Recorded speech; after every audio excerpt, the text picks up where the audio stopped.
So, a movie with Harrison Ford and a CGI dog. Well, it's not that bad actually.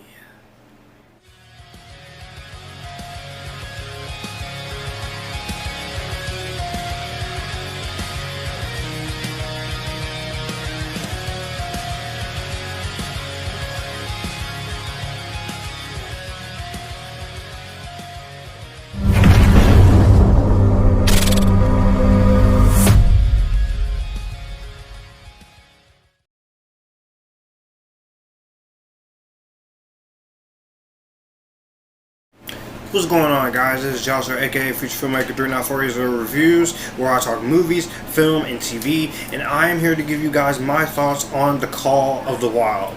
Call of the Wild is directed by Chris Sanders in his live-action directorial debut.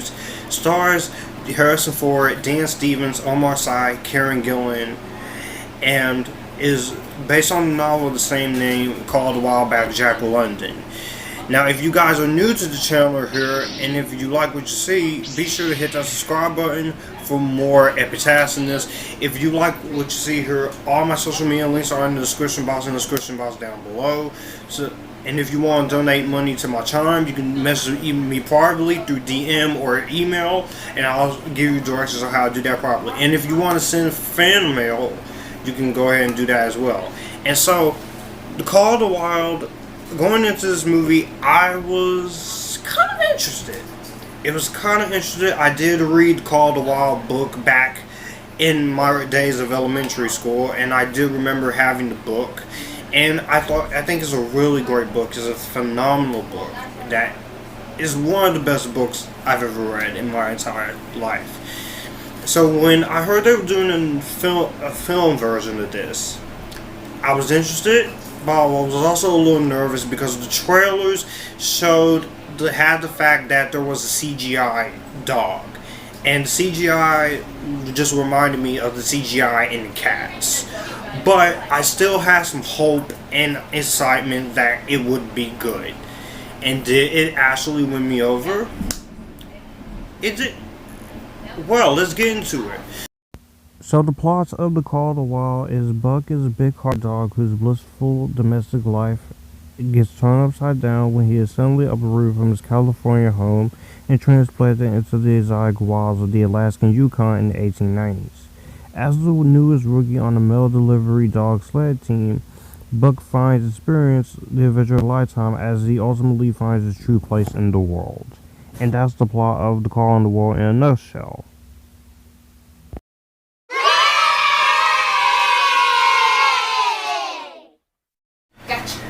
As far as technical aspects goes, the cinematography work by Janusz Kamiński is very commendable in this movie. There's a lot of great shots in here. There's a lot of great exterior shots and a lot of great moments where cinematography does come into play in this entire movie.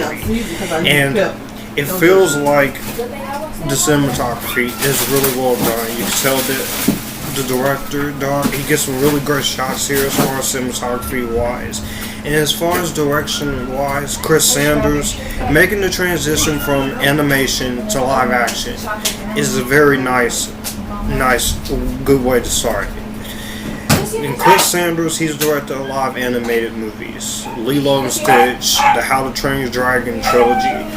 And this is his first directorial debut as far as live action goes. But the guy is a talented enough director that he does make this work. Also, I'd say the CGI on the dog. At times, some of it is really nice. But you could easily, and I do understand why, there was some parts where the dog Buck couldn't really be entirely practical because there are certain scenes in this movie where you did have to incorporate a CGI dog, and the motion capture work is very nice in here. And the character of Buck, you do like him. You understand where he wants to come from, and he is enjoying his life, but he's also having to adjust to being a race dog back in the time period that this movie takes place in. Also, the acting from the cast, the human counterparts are very well done. Harrison Ford is good in this movie. It's Harrison Ford, so he's always good in a movie. No matter how good or how bad the movie is, he does give a great performance. The guy's been around for decades, acting. You know him as Han Solo, Indiana Jones, Deckard in Blade Runner and Blade Runner 2049. And the guy's great. He's a legend, and he's great in this movie. And you do get the nice chemistry between his character and the dog, and I do like the chemistry between the two in this movie. Also, the rest of the cast, Omar Sy is really good.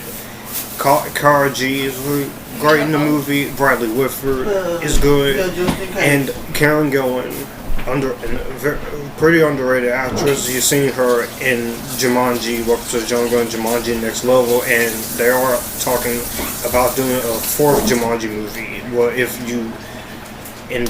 or fifth, if you count Zathura, because it is a spiritual successor to Jumanji. And she does a great job as Nebula in the Marvel Cinematic Universe, and she's a pretty great director. Watch her directorial debut, The Party's Just Beginning, which came out in 2018. It's on Hulu if you haven't seen it. No douche. Lying in my bed, I hear the clock tick and think of you. Caught up in circles, confusion is nothing new. You say go slow, I fall behind. As far as a musical score for The Call of the Wild goes, I do like the music. As far as John Powell's score, it's very subtle, it's very sweet, it's very atmospheric in terms of a musical standpoint. It does remind you a lot of a good little movie with a guy and his dog, and this is another collaboration between Chris Sanders and John Powell, because they have worked together on the How to Train Your Dragon trilogy. And as far as production design, costumes goes, the costumes work and production design looks really nice. I do like the aesthetic and every little detail they put into the costume design and the production design. Even though some of the locations are not 100% realistic, which will get which I will get into in my negatives. But as far as in between stuff, some of the other dogs, they're fine. Some of the other dogs, they serve their purpose to the plot. But again, this is mostly a movie about Han Solo and the CG dog.